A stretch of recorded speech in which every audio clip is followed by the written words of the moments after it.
In our 12th year of marriage, Mark took me on a trip abroad. We went to Santa Catalina Island, a quiet, remote strip of land just off the coast of California. Untouched wilderness, golden beaches, and a seemingly endless ocean surrounded us. Cell service was barely functional and there wasn't a soul in sight. The whole place felt like it was designed for people trying to disappear. What I didn't realize was that this was exactly what appealed to him. A place so secluded, so still no one would interrupt. The kind of island where even a scream wouldn't carry. Just before dawn, we boarded a twin-masted motor sailor. Mark had arranged it in advance. At the helm was a local guide, dark-skinned, broad-shouldered, and silent. The shoreline faded behind us. All that remained was the sound of waves and the faint pink glow of the sky. Mark stood at the edge of the deck, waving me over. "Claire, look, dolphins." I walked over slowly and glanced down at my phone. The screen lit up with a new message. "Don't go out on the boat. Your husband is trying to kill you." The sea breeze roared past my ears, and for a split second, I could hear nothing but the pounding of my own heartbeat. Our marriage had always been a performance. The night before we set sail, I did what I always did. Handed Mark his medication and a glass of water. He took it silently, swallowing without a word. Right before I fell asleep, he suddenly said, "Claire, let's watch the sunrise from the ocean tomorrow." "Sure," I mumbled, eyes closed. It felt like I'd only blinked before the sky turned pitch black and we were already out at sea. He had woken up early, showered, and gently roused me. The world was still dark, the sea endless. A faint red line was beginning to crack open the horizon. Mark stood at the bow, watching the sunrise, not with awe but with something unreadable in his eyes. That's when it hit me. When did Mark become the initiator? He had always been passive, following my plans with a blank expression. He never objected, but he never engaged either. Our sex life had become ritualistic. In public we were polite strangers. He did what was expected, never more, never less. He didn't share. He didn't dream. He didn't feel. He certainly never spontaneously planned a romantic getaway. Or asked me to see dolphins. Unless he had something else in mind. I should have seen it coming. He'd always been courteous.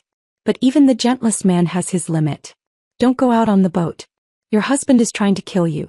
The message was from Ethan Rivera, a mystery novelist I'd met just days ago at our resort. He was sharp, restless, and insomniac by nature. That night, unable to sleep, he wandered the beach and happened to see Mark talking quietly with the captain. Something about the exchange set off alarms. So he texted me. But by the time I read it, it was already too late. There were only 3 of us on the boat. Me, Mark, and the captain. The captain looked like a man carved from salt and sun. Deep brown skin, lean and wiry, shirtless with taut muscles and sure movements. As he adjusted the sails, the boat drifted farther and farther out. Past the breakers, past the buoys, into open, empty sea.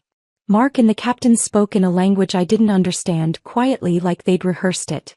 Every now and then the captain looked over at me. His eyes weren't kind. He smiled, revealing a row of shockingly white teeth. He looked at me like I was already caught. Like a fish, still flapping but with nowhere left to go. A catch that might fetch a price. I felt a chill crawl up my spine. It was obvious. Mark had bought him. The screen went dark, but I kept staring at it, frozen. Mark walked over, his voice coated in a mock tenderness. "What's wrong? We're out here to enjoy the ocean. Stop staring at your phone." He reached out and took it from my hands. That's when I snapped out of it and lunged to get it back. Just then the boat gave a gentle lurch. I lost my balance and nearly fell. He caught me by the waist, an action that looked caring but felt more like control. The phone slipped through our hands and plunged into the sea, swallowed by the glittering surface. I screamed and ran to the edge, instinctively trying to retrieve it. But my feet froze mid-step. I couldn't go near the edge, not when I couldn't be sure he wouldn't just push me over. I backed away and curled into myself, sitting in the middle of the deck like a frightened animal. Mark crouched beside me, his expression as polished and serene as ever. But his eyes, there was nothing in them. "Relax," he said. "Let it go." My phone was gone. There was no signal out here anyway. Just endless deep blue stretching in every direction, broken only by the low drone of wind. I was completely cut off. Alone on a boat with 2 men, both of whom might kill me. One of them was my husband. The man I'd loved for 12 years. This was real. There would be no miracle patrol boat drifting by. No seagull carrying some signal of land nearby. Between the sky and the ocean, there was only isolation. The captain hadn't spoken to me once. There was no alliance to be made, no clever manipulation under Mark's nose. I wasn't some covert agent. I was just an ordinary woman. A woman who didn't even know how to swim. I wouldn't suddenly summon the strength to overpower two stronger men. This wasn't a movie. There would be no lucky tide sweeping me to safety, no stranger rowing by at the last second. There was no narrative twist. No divine intervention. Only a cold, absolute truth. If I didn't figure something out, today would be the day I died. I would vanish into the depths of the Pacific without a trace, without a sound. And yet my mind was crystal clear. I'd never feared death, but that didn't mean I wanted to die. After 12 years of marriage, Mark didn't love me. He didn't even hate me. What he truly felt for me was worse than either, complete indifference. And that's why this was so smooth, so calculated. He brought me out here with the same calm as if he were booking a dinner reservation. He was leading me toward death and doing it with perfect composure. He was 54 now. The faintest wrinkles gathered around his eyes, but he still had that gentlemanly elegance, the kind that made strangers trust him instantly.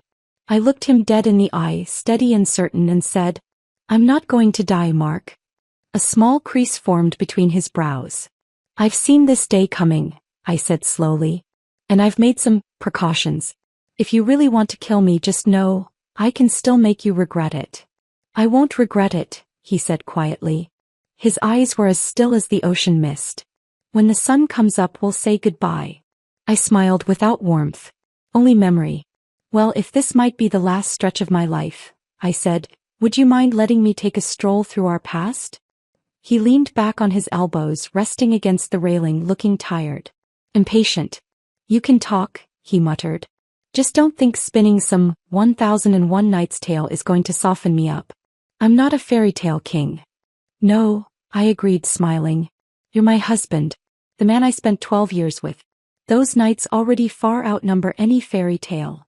"I'm not expecting you to feel anything," I added. "I just want you to hear a version of our story, the one you've never been told. Our story starts a long, long time ago. Mark was 6 years older than me. My family never liked him. Even my father, who loved me more than anything, once pulled me aside and said quietly, 'Claire, don't be so stubborn. I know people. He's not the one for you.' Looking back, maybe he was right. But I've never once regretted it. I'll admit it, I've always loved Mark. Even if he never loved me. Even if he betrayed me. Even now, even here, on a boat where he's likely planning to kill me, my love hasn't changed. It never did. I was born headstrong, possessive, relentless. Things came too easily to me growing up, and maybe that privilege bred a kind of obsession. A need to have what I wanted no matter the cost. I came from an affluent family. My mother was a corporate powerhouse. My father ran a private medical team catering to elite clients. I had options. I was surrounded by admirers, from top-tier law grads to rising tech moguls. But none of them mattered.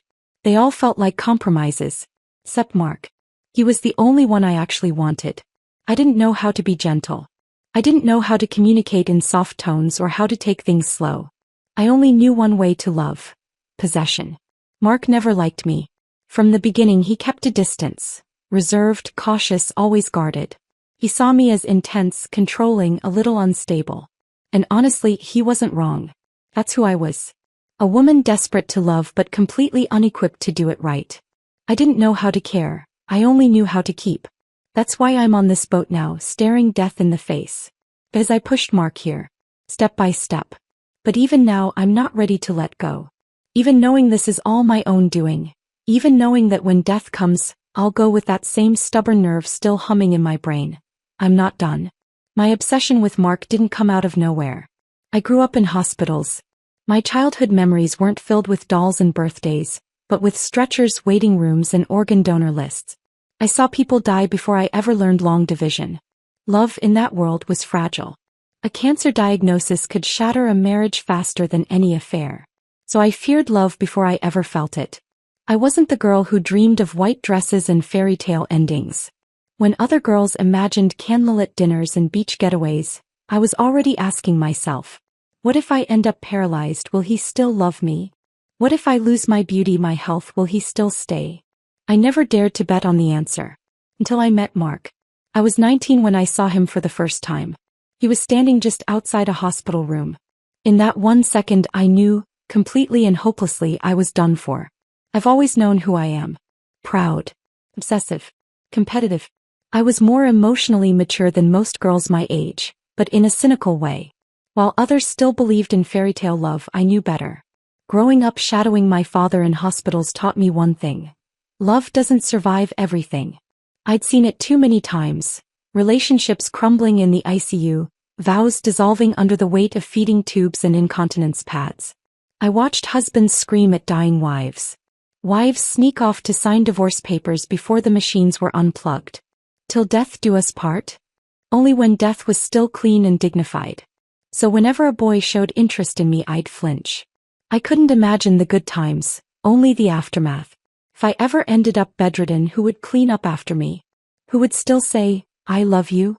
I never wanted to take that gamble. So I didn't fall in love. Not until Mark. He was 25. I was 19. One morning I turned a corner in the hallway and saw him leaning over a hospital bed. He kissed the forehead of the girl lying there, soft, slow, reverent. Sunlight streamed in through the blinds and hit them like a painting. It was breathtaking. She was very sick, end-stage renal failure. Her face was pale, spotted, almost translucent. She looked fragile. Almost not there. But the way Mark looked at her, pure tenderness, pure love. That was the moment I fell. Irrevocably. Completely. Even though the girl he loved wasn't me, I still found myself standing outside her hospital room every day, just for a fleeting glimpse of that look in his eyes. For 6 months I moved through that corridor like a ghost, watching, listening, learning how to stay in the shadows. I heard him tell her little stories about life in the hospital, sharing details most people would have overlooked. You know that cat downstairs? She had kittens. They're hidden in the flower bed outside the ear. The roses at the end of the hall finally bloomed. They're the exact color of that dress you wore last week. And then I heard her laugh, her voice fragile but soft, saying, I like it when you wear white shirts. I like the way your eyes light up when you talk. I love your scruffy hair. And when I'm gone I'll remember you. Always. But promise me you'll let go. Promise me you'll love the next girl. The next girl. Those words stopped the air in my lungs. And I started to wonder, could that girl be me? But the miracle never came for her. No one stepped up to donate a kidney. He was kind even at the end. She signed the donor consent form. Her kidneys couldn't save anyone, but her heart did. Someone young lived because of her. After she passed, I started moving. I spent the next 3 years slowly working my way into Mark's world. I dug into his background, learned the circles he moved in, planted myself in the bars he liked, the lectures he attended, the libraries where he lost time. At 22, I finally orchestrated an accidental encounter at a small alumni mixer. To Mark, it was an ordinary evening. To me, it was the moment I'd spent a full year preparing for. Thought I had it all. Youth, beauty, wit. With that hand, how could I not win? I was wrong. I underestimated the depth of his grief. And I underestimated the scar that still hadn't closed. Mark was still living in her shadow. He wasn't interested in anyone new. He was polite to me always, but distant, detached. You remind me of my sister, he once said to me. I smiled and said thank you, but inside it felt like a hammer hitting bone. Back then he had just been promoted to associate professor. The pressure was heavy, deadlines constant. And still I kept pushing, creating reasons for him to see me, inviting him to gallery openings, concerts, late-night walks. I became a weight on his back. I knew he was tired. I just couldn't stop. In my family, among friends, I was always the capable one. The golden daughter who had it all together. But when it came to love, I was broken. A faulty antenna. Unable to send, unable to receive. The truth is, I was emotionally defective. This was always going to end in blood. At 24, I saw something that broke me. Mark was walking a girl home. They strolled shoulder to shoulder, her smile bright, his head tilted toward her as he listened. Something in me exploded. The next day I invited him to dinner. Afterwards, I feigned sudden stomach pain, told him I couldn't walk home alone. He didn't hesitate, he came with me. Everything was planned. In the living room, I poured us 2 glasses of wine. One of them was laced with an obscene amount of brandy. He drank too fast, too tired to notice. It didn't take long for the alcohol to overwhelm him. That's what I was waiting for. I let him into the bedroom and let the night unfold. It all happened exactly the way I'd arranged it. Every step, every breath. But even at the height of intimacy, his eyes stayed empty. No warmth, no desire, no love. A week later, I found out I was pregnant. I told him. I practically forced him to marry me. He agreed. No argument, no accusation. Just a quiet, resigned acceptance, like signing a work contract. But the baby didn't make it. I once naively believed that if we got married, if I became the official one, then eventually he'd fall in love with me. I thought marriage was the finish line, the trophy, proof that I'd won the long, brutal war of love. But I was so wrong. From that moment on, every time we touched, every act of intimacy, had to be helped along by medication. Yes, pills. Because he couldn't respond to me naturally. We moved through our days like actors stuck in a bad play. I performed and he went through the motions expressionless. I craved a glance. A real one. A moment when he'd reach for me first, just once. But his eyes, they never saw me. He was like a machine with the emotion chip ripped out. So I became obsessive. I bugged his phone. Planted a GPS tracker in his car. Installed a hidden camera in his office. Every meeting, every message, I had to know. Mark. He never got angry. He never yelled, never fought, never ran. He just let it all happen. As if I were some stranger pushing buttons on a remote control and he was just the screen. I controlled him. I invaded his privacy. I bent him to my will. And he didn't care. Because he didn't care about me. There was no love. No hate. Not even desire. Just a void. A man whose heart was permanently shut, sealed off in every direction, except for one door. And that door didn't have my name on it. On paper we were husband and wife for 10 years. But I never once made it into his heart. I even tried to become her, his dead girlfriend. The sweet, frail, gentle girl he never let go of. I copied her haircut. I mimicked her voice, her rhythm, her tone. I starved myself until my cheeks sank in and I looked delicate. Sickly. He didn't even blink. Because she wasn't just a memory. She was sacred. Untouchable. Unbeatable. You can't outshine the dead. You can't outlive the ghost in someone's mind. And you definitely can't compete with the heart that still beats in someone else's chest. Lila Monroe. That was her name, the young woman who received the donor heart. Lila survived. And the heart that kept her alive was hers. The one he had loved. Lila was in her 20s. Mark was over 40. But when they met, it was like destiny. As if the girl he lost had come back. In a new body with a new name. There's research out there, theories that organs carry emotional imprints. That a heart can pass along more than just blood. It can echo feelings. I used to think that was ridiculous. Until I saw how Mark looked at Lila. And in that gaze I saw something I'd never seen before. Not in 10 years of marriage. Light. He told Lila he was divorced. He started disappearing, lying about academic conferences. But I knew. He was with her. And I didn't stop him. No, that's not true. I didn't let him leave. I used every means to hold him in place. To trap him. He became hollow. A man stripped down to Shaolin duty. Keeping the title of husband, but nothing else. He endured me for a decade. But now, he'd had enough. For Lila he made his decision. He was going to end this marriage, with my death. He planned to kill me. He wanted to erase me. To finally be free to love the girl with the borrowed heart. Even if it meant I had to die. I told him everything. Everything I'd done, every step that led us here. I laid it all bare, on this boat, on this ocean with no one else to hear. He listened. Then with a voice like ice he said, like you said, I never loved you. So all of that. I didn't care enough to notice. I didn't even know you were trying to be her. I laughed, broken, bitter. He continued. I remember the first time I saw you. You were healthy, vibrant, a little bratty but in a cute way. You reminded me of a kid sister, spoiled, loud, kind of naive. But look at you now. Hollow-eyed, spiraling. You've turned yourself into something else entirely. He paused and the weight of his stare made it hard to breathe. I told you once, Claire, girls need self-respect. But you chose to become a predator. And tell me, Who the hell falls in love with their rapist? I whispered back. I know. This is all on me. I didn't know how to love. I did everything wrong. But you. I looked him straight in the eyes. You never gave me a chance. Not once. From beginning to end, your eyes were never on me. Only her. I took a deep breath like I was trying to cough out every heavy year still lodged in my chest. You know what I've always wanted? I asked. That look. The only time in my life I've ever felt truly seen, truly loved, was when I was 19 standing in a hospital hallway watching you kiss her. The way you looked at her. That moment, I said softly, I knew I'd never have it. He said nothing. But it wasn't the silence of tenderness. It was the kind of silence a hunter holds when he's watching his prey corner itself. That's a sad story, he finally said, voice lower, heavier. But, is that really all you wanted to tell me? The wind died.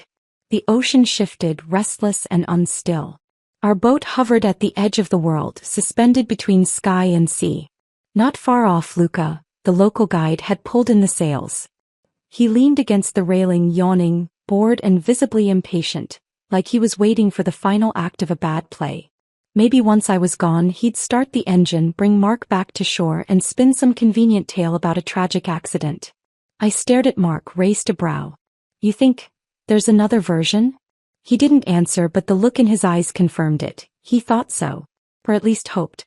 There's something, isn't there? He said quietly. You reacting like that, you've got a second story. I narrowed my eyes and gave him a thin smile. You're bluffing.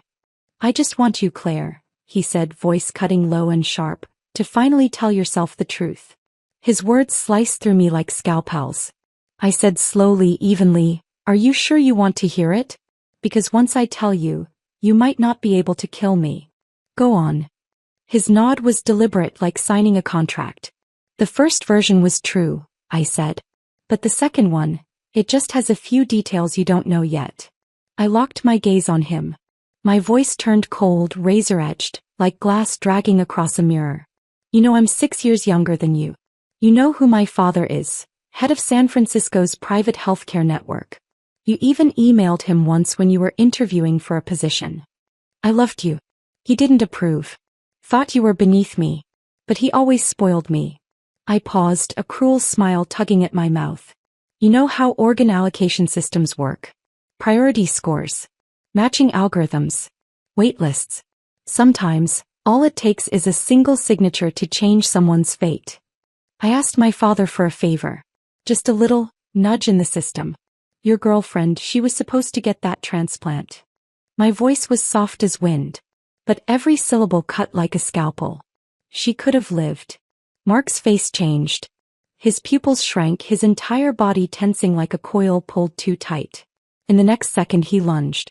His fingers wrapped hard around my throat. What did you say? He growled, voice feral. His grip was so strong the world blackened around the edges. I gasped for air, struggling, my nails clawing into the skin of his wrist until I felt blood. My pulse pounded in my ears like thunder. My heart slammed against my ribs, frantic and brutal. So I forced the words out one by one. You can kill me now, if you're sure. You won't regret it. He was shaking. His teeth clenched so hard I could hear them grind. Regret? You think I'd regret it? After what you did? His voice cracked into something raw and terrifying. You should have died a long time ago. I looked straight into his face, screaming now, throat burning. She's gone, Mark. She's gone forever. But do you really not care about Lila? About the heart beating in her chest? The heart that once belonged to the woman you loved? His hands dropped. I collapsed onto the deck, coughing violently, my throat searing with pain, my vision swimming in tears. I clutched at my neck, still wheezing, still laughing, my pulse hammering in my ears like it wanted to break free. When I looked up again, Mark was back at the rail, sitting in silence. His expression had settled into something cold, something unreadable. Like he'd pulled the door shut again. And this time bolted it. He waited for me to finish coughing as if the silence itself were part of a ritual. Then he spoke, voice low and flat, like the performance was over and the audience had overstayed its welcome. You'd better tell me everything, he said. I'm out of patience. I nodded. My voice came out quiet, but clear. Do you remember? When Lila was 10 years old, she received a heart transplant. That heart was hers. Your ex-girlfriend's. Mark didn't move. He just listened. Like stone. I went on evenly. You didn't react much at the time. Neither did I. We weren't married then. We were just two people on the periphery of someone else's tragedy. But after 10 years of marriage, 10 years of being unloved by you, I'd accepted it. What I couldn't shake was how you looked at her. That look. I drew in a breath, forcing myself to stay calm. She died because of me. I know I'll never have that look for myself. But still I wanted to try. One more time. Just to see if luck might tip in my favor. So when Lila turned 25, I reached out. She reminded me so much of her. That same sweetness, that naive kindness, that unguarded trust. She welcomed me into her life. We became friends. And while you were gone, while you were busy with work, I was often at her place. Drinking coffee. Talking about books. Cooking together. She had no idea why I was really there. My voice started to tremble. I wired her whole apartment with cameras. Bedroom, kitchen, study, even the balcony. Then I started setting the stage. Planting breadcrumbs. Leading you to her. You thought fate brought you together again. But it wasn't fate. It was me. I scripted that second chance. You hid our marriage from her and she never suspected who I was. She walked straight into the role you were always going to fall for. I met his eyes. I let you be with her. Just like I let you keep living in your memory. But I was never going to let you go. After that, I watched you every day, on a screen. Every touch. Every word. You looked at her like you looked at her back then, 19 years old, hospital hallway. That same gaze. And I sat on the other side of the screen, swallowing every ounce of love that wasn't mine. Just like I had years ago, standing in the hospital shadows, watching you kiss her. Mark let out a low, cold laugh. That's so like you, Claire, he said. Obsessive voyeurism, boundaryless control. You act like intimacy is just a surveillance operation. It's not the whole story, I said, and let the edges of my mouth curl into a bitter smile. You really have no idea how far I've gone to control you. Something flickered across his face. Unease. I leaned in slightly, my voice steady again. Remember when Lila had those heart complications a few years ago? The follow-up surgeries? Her immune system was fragile, rejection issues kept cropping up. Eventually they installed a pacemaker. He narrowed his eyes. What are you saying? I spoke slowly, carefully enunciating every word. You know pacemakers today come with a cardiac black box function, right? They transmit data wirelessly, heart activity, pacing rhythm, alerts, automatically to a central monitoring system. The ocean hushed around us again. The only sound left was the rising tempo of my own heartbeat, like a ticking bomb in my chest. I moved closer to him. And if a pacemaker can transmit signals, with a small modification it can also receive them. For the first time his expression faltered. You didn't. I didn't answer right away. Instead I slowly removed my coat. Even Luca, the bored, sleepy guide, jolted upright, blinking in disbelief at what he saw. The sea wind cut across my bare skin. I turned slowly, facing the sunrise and the wide-open water. All of Lila's surgeries were done at my father's hospital, I said. The last one, when she had the pacemaker replaced, I had a procedure done shortly afterward too. We added something to her device. Something we designed ourselves. And in my own heart, we implanted the same sensor. I touched my chest calmly. From that moment on, her heartbeat and mine have been linked. The color drained from Mark's face in an instant. He looked as if his mind was scrambling to process the weight, the truth, or the possibility of what I'd just told him. I slowly turned and swept my hair over one shoulder, revealing the thin, pale scar across my chest. You never noticed it, I said quietly, because you never really looked at me. Not under the light. Not when it mattered. You always knew that the heart you loved, the one you lost, still beat in another woman's chest. But what you didn't know, I smiled faintly, voice as delicate as mist, is that it's connected to mine. If you kill me today, Mark, Lila's heart will stop too. He stared at me, motionless, lips bloodless, jaw tight. And then I turned. I ran toward the edge of the boat. And I jumped. The cold hit me like a blade, slicing straight through skin and into bone. Water closed in from all sides, rushing into my ears, my nose, my mouth, dragging me under like a predator claiming its prey. I sank fast. Weightless. Suspended. Eyes open, I watched sunlight filter down through the waves, fractured beams dancing like constellations in a night sky. I saw myself at 19 standing outside a hospital door. I saw the woman I became, chasing, controlling, bleeding herself dry trying to hold a man's gaze. This wasn't death. This was release. The sun had already risen. And just before the dark closed in, before my body gave up completely, I saw him. Mark. He was at the rail. Diving in. Reaching for me. Now I was back on the deck of the motor sailor, coughing up half the ocean, lungs seared raw, gasping for air. It felt like being cracked open from the inside out. Till, somehow I laughed. Broken. Hoarse. Wild. You see, Mark, I rasped between coughs, voice torn and ragged. You couldn't let me die. Could you? He hovered over me, soaked through, dripping, panting hard. There was no pity in his eyes, only fury. What the hell is wrong with you? He shouted. His fist slammed down on the deck beside me, sending a dull, solid shock through the wood. I was alive. Not because he cared about me, but because he was terrified that her heart, the one now inside Lila, might have drowned with mine. Mark, I said, wrapping one trembling arm around his neck, voice still raw with seawater and defiance. You said I'm controlling? Do you believe me now? I even control the way you hate me. He ripped away from me with a violent twist, face contorted with disgust. Then he stood, stalked to the stern, and exchanged a few tense words with the captain. The engine roared to life, propelling us back toward the shore. The sky had softened to white. Gulls wheeled above us in noisy circles.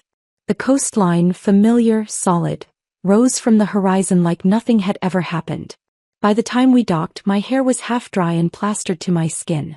And there on the pier stood Ethan, the writer who had sent me that message. He had 2 local cops beside him, arms crossed, watching, unsure of what they were walking into. When he saw me step off the boat, drenched but alive, his mouth parted in silent disbelief. The officers knew him. One clapped him on the shoulder, chuckling. You've been writing one too many thrillers, buddy. That couple looks like they're just fine. Yeah. A loving husband. Takes his wife out to sea to watch the sunrise. The boat hits a little unexpected turbulence. He jumps in to save her. They make it back safely hand in hand. It was a story so easy to believe, so clean. No one would ever guess what really happened on that boat. No one would see the attempted murder. Or the psychological war. Or the bloodless victory. I had won. But I had also lost. Utterly, completely. That night I went mad on the beach. I laughed. I cried. I spun barefoot in the sand, dragging strangers into wild dances around a bonfire. I shouted into the Pacific, raced along the tide like a feral thing, sobbing until I collapsed, then burst into manic laughter for no reason at all. Mark followed me like a shadow. He didn't let me drift too far. Didn't let me stay still for too long. He was afraid I'd run back into the sea. Afraid I'd die. Afraid her heart would die with me. For 12 years I had been the one chasing. Watching. Tracking. Reading every twitch of his body like a map I was doomed to never finish. But now the roles had flipped. He was the one watching. Studying. Terrified of what I might do next. Terrified of the one thing he could no longer predict. My heart. The heart he couldn't escape. He finally felt something. Not love. Never love. But hate. His eyes no longer held that dead, placid emptiness. Now they were like the sea at midnight, deep, cold, and storm-tossed. That night we returned to the hotel.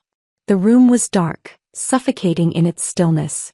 I sat on the edge of the couch, bending down to unstrap my sandals. He stood by the door. Silent. Motionless. Like the air before a lightning strike. And then he lunged. He grabbed my wrist and slammed me down onto the bed. His face was close, breath hot with rage, voice like broken glass. You like drugs, right? He growled, jaw clenched so tight it shook. Let me show you what instinct feels like. I had never seen him like this. For years he was the gentleman. Composed. Untouched. Still cold like. But that night he burned. It wasn't desire. It wasn't passion. It was hate, raw and seething. He was releasing everything. Anger, humiliation, the fury of being outmaneuvered by the woman he thought he'd finally left behind. It was a storm, not an act of love. A war played out in skin and breath. The waves outside crashed in rhythm, like nature itself was pounding a drum for the violence between us. Yes. That night was madness. In 12 years of marriage he had never touched me like that. He wasn't gentle. He was unmaking something. Tearing down the facade brick by brick. And God help me, I welcomed it. Not because I had finally won him, but because even in the most twisted way imaginable, he finally felt something toward me. Even if it was ruin. Even if it was hate. This was control taken to its last burning edge. Later Lila met someone. A boy her age. 27, maybe 28. One day she told Mark, "I love the way he looks in a white shirt. I love the light in his eyes. I love his scruffy hair." Almost word for word what she once said to him. Only this time, her eyes held someone else. Mark didn't speak for a long time. Then he simply nodded. Quietly. "Be happy," he said. He sat down on the sofa afterward, hollow-eyed. Like a house emptied by time. He had aged. Over 50 now. His features had softened, blurred. Strands of gray threaded through his hair like fatigue he could no longer hide. That night I held him. Gently. Like one might hold a grieving child who's just lost their dog. "To me," I whispered, "you've always looked young." Sounds ridiculous, doesn't it? But that's what our marriage became. Still standing. No divorce. No end. Legally intact. Emotionally shattered. Like an old bottle of fruit wine. Sour, strong, intoxicating in a way that hurts. And yet we kept drinking. 2 years later I saw Ethan again. We met in an old cafe in Boston. The leaves outside were golden, drifting across cobblestone streets. A street musician was strumming a guitar at the corner, his case open, coins glinting inside. We ordered coffee and barely a few words had passed before Ethan cut straight to the point. "Claire, that second version you told me, was it true?" His eyes were sharp but kind, like a doctor who knows his patient is lying, but still wants to hear the full confession. Then the questions came rapid fire. "You said you were 19 when you watched Mark and his girlfriend at the hospital. But how do you have all that time to linger there? Weren't you in school? You said you were distrustful of love because you grew up in hospitals, saw too much death. I mean, a lot of people carry scars like that, but your version was extreme. Was there something else going on? And the organ list. You claimed you changed the match order, sabotaged Mark's girlfriend's chances. But would a system like that really be so easy to manipulate? Even if your father ran the hospital, could he just bump someone down?" He rattled off 4, maybe 5 questions. Then sat back and watched me. Quiet. Measuring. "Claire," he said, "is your second version really believable?" I smiled. It wasn't bitter. Not triumphant. Just light, like I had finally set something down and didn't need to carry it anymore. "You're sharp," I told him. "All the things Mark never questioned. You spotted them right away." He didn't reply. Just gave a small nod. "So," he asked, "you going to tell me the real version? You want the third version?" "Of course." I lifted my coffee cup, slowly turning it by the rim. The wind outside caught a set of chimes hanging above the door. The soft tinkle bled into the moment like background music cued by fate. "Then let me tell you," I said, "how this story really ends." I gave him a faint smile. To be honest, it's not very sensational. I stirred my coffee slowly, voice softening as old memories unspooled. Back then, I could have been the one who played Lila's part. Ethan's brows furrowed. "What do you mean?" "The role of Lila," I said, meeting his gaze. "It could have been mine. I've had a congenital heart defect since I was a child. That's why I was always at the hospital. Why I wasn't in school at 19, because I was hospitalized long-term. Mark never knew. What he saw was some strange, obsessive girl who loitered in hallways and stared too long. But I didn't have the luxury of being anywhere else. Our child, the one we lost, that was partly because of my illness. That was the first time I truly lost a future I thought I might have. And Mark, he never knew any of it." I looked at Ethan, a wry smile tugging at one side of my mouth. "As for his ex-girlfriend's death? I didn't cause it. Real life isn't so neat. There weren't enough convenient coincidences to let me quietly manipulate anything. She never matched with a kidney. She wasn't high on the list. Her death was written long before I showed up. My father loved me, yes. But even he couldn't rewrite fate to save his daughter's crush. He considered bending the rules. Yes. He considered finding a way to push me up the transplant list. And funny enough, her heart matched mine. But when it came time, it was Lila's turn. She was next. I was behind her. My father begged me. He said, "You love that boy, don't you? Maybe if you had her heart inside you, maybe then he'd love you." He meant it kindly, but that made me recoil even more. I was proud back then. I thought, no, I'll make him love me for me. Whole. Unchanged. Not because I carry a part of someone he once loved. I thought I could win him through sheer will. Through devotion. I didn't realize it would be this hard. I didn't know that one day I'd fall so low that I'd mimic her walk, her voice, her clothes, and still come up short. There were so many nights I wanted to go back. To say yes to the transplant. To become that girl. But I didn't. When I finished, Ethan sat in silence for a long time. "Why did you make up that story?" Ethan finally asked. "Why claim you tampered with the transplant list? That you killed her?" "Because I didn't want to die," I said plainly. If I wanted him to believe the whole insurance system lie, I had to convince him I was ruthless enough to do anything. If he believed I caused her death, then maybe he'd believe I could hurt Lila too. The scar on my chest? Real. I had a heart operation a few years ago. But all he ever saw was the performance. The manic woman, the dangerous one. He never saw past that. "So there was no connection between your heart and Lila's?" he confirmed. "Of course not," I sighed. "There's no dramatic sci-fi device, Ethan. Theoretically, sure, maybe something could be done.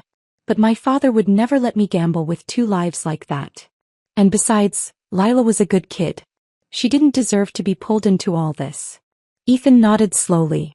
"I figured it wasn't real," he said. "But you sold it. Every beat of it."